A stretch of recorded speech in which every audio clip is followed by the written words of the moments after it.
Ok, mets ces lunettes de protection sur tes yeux, attache-toi et n'oublie pas de bien t'accrocher. Nous allons voir à quelle vitesse nous pouvons vraiment aller. De longues jambes sur une grande carrure musclée, ce n'est pas vraiment la norme par rapport aux sprinteurs généralement de plus petite taille.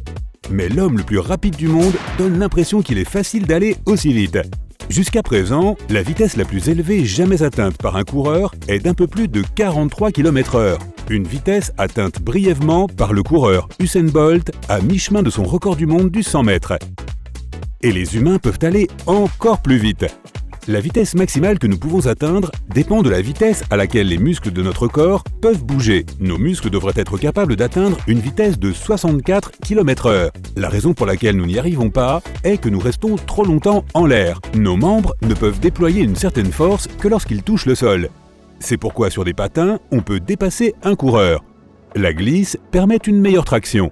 Ce qui nous fait courir beaucoup plus vite est plutôt simple. Des jambes plus longues, des hanches vraiment larges et des jambes supplémentaires, comme un insecte. J'aimerais bien essayer de courir à quatre pattes, ce serait sans doute amusant.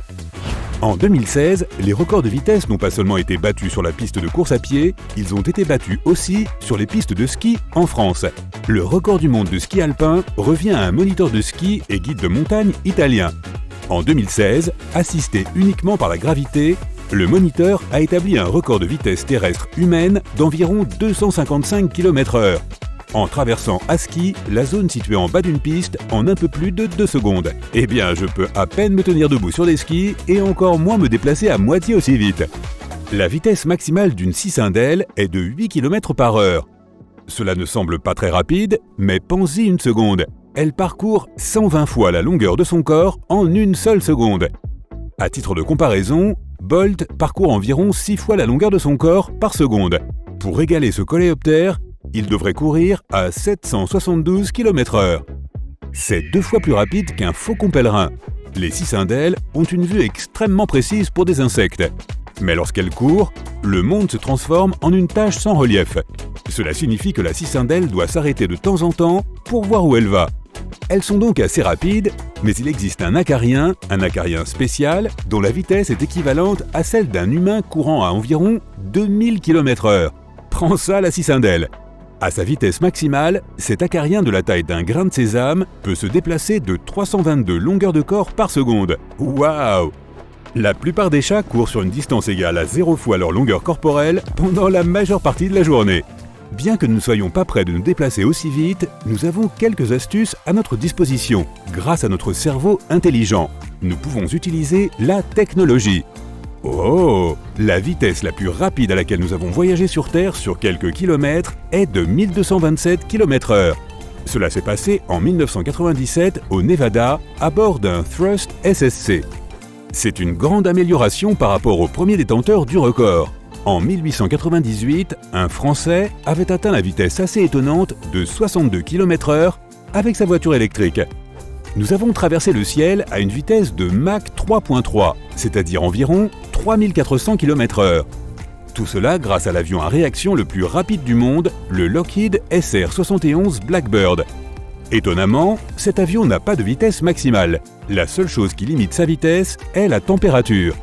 Si on le laissait voler aussi vite qu'il le souhaite, il fondrait littéralement en plein vol. Le record de vitesse sur l'eau est d'un peu plus de 275 nœuds, soit un peu plus de 510 km/h.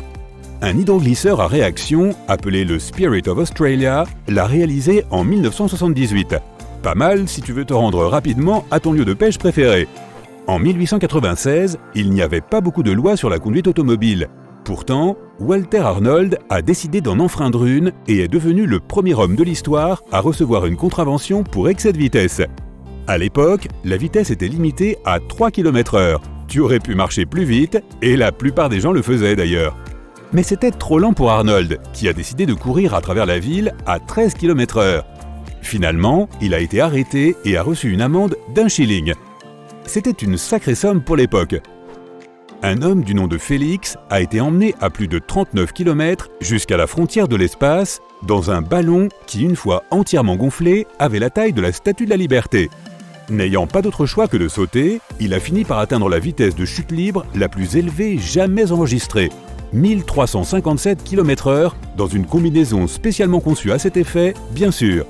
En retombant sur la terre ferme en un peu plus de 9 minutes, il est devenu la première personne à franchir le mur du son en chute libre. La vitesse la plus élevée qu'un humain ait jamais parcourue est d'environ 40 000 km/h. L'équipage d'Apollo 10 a atteint cette vitesse le 26 mai 1969. C'est également la plus grande vitesse jamais atteinte par un véhicule habité. As-tu déjà le goût de la vitesse? Bonne nouvelle, la Terre tourne une fois sur elle-même toutes les 24 heures environ. Les maths. Cela signifie que la Terre et toi, vous tournez à environ 1600 km/h. Et c'est sans compter la vitesse à laquelle nous nous déplaçons dans l'espace sur ce rocher géant. Nous filons à 30 km/s, c'est-à-dire 108 000 km/h à travers le grand vide spatial. Notre Soleil et la Voie lactée semblent se déplacer à une vitesse moyenne de 720 000 km/h dans l'espace. Bien que cela semble extrêmement rapide, et ça l'est, il faudrait tout de même 230 millions d'années pour faire le tour de la Voie lactée. Tu te déplaces donc probablement beaucoup plus vite que tu ne le pensais, mais il y a une raison valable pour laquelle tu n'es pas une flaque humaine en ce moment même. La vitesse n'est évidemment pas le principal problème. Le véritable enjeu est l'accélération. Les changements de vitesse sont exprimés en force G, ce qui signifie simplement l'accélération d'un objet par rapport à la gravité de la Terre. Si tu es assis sur le canapé, tu subis un G. La plupart d'entre nous peuvent supporter jusqu'à 4 à 6 G, comme dans les montagnes russes. Certains pilotes peuvent supporter jusqu'à 9 G pendant une seconde ou deux, mais les forces G prolongées posent un gros problème. Certains pilotes portent des combinaisons spéciales pour les forces G élevées et sont entraînés à contracter les muscles de leur torse pour empêcher le sang de sortir de leur tête et d'entrer dans leurs jambes.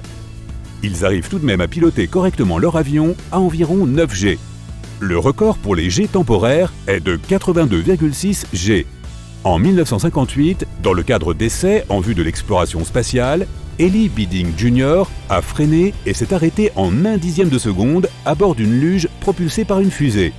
Il s'est évanoui, mais n'a souffert que de contusions au niveau du dos. C'était une démonstration remarquable de la résistance du corps à de courtes décélérations. Il y a plus de 100 ans, un scientifique très célèbre, du nom d'Einstein, a eu l'idée du concept de relativité. Une expérience a permis de la tester avec 2 horloges réglées exactement à la même heure. Une horloge est restée sur Terre, tandis que l'autre a voyagé dans un avion commercial. Une fois l'avion revenu de son voyage autour du monde, les 2 horloges ont été comparées. Celle de l'avion, qui se déplaçait rapidement, était légèrement en retard par rapport à l'autre. Donc oui, le voyage dans le temps est une chose réelle, si tu vas plus vite qu'un autre objet. Un autre endroit où le temps ralentit, c'est lorsque tu fais la queue à la caisse du supermarché. Mais bon, tout est relatif. L'endroit le plus sûr pour tester les voyages à grande vitesse est l'espace. Après tout, c'est le vide. Mais imagine une pointe de vitesse dans l'espace. Tout ce qui a la taille d'un grain de sable se transformerait alors en un projectile à très haute vélocité. Mais le vrai danger, ce sont les petits atomes d'hydrogène qui flottent dans l'espace. L'hydrogène se briserait en particules qui passeraient à travers le vaisseau. Ce ne serait pas beau à voir.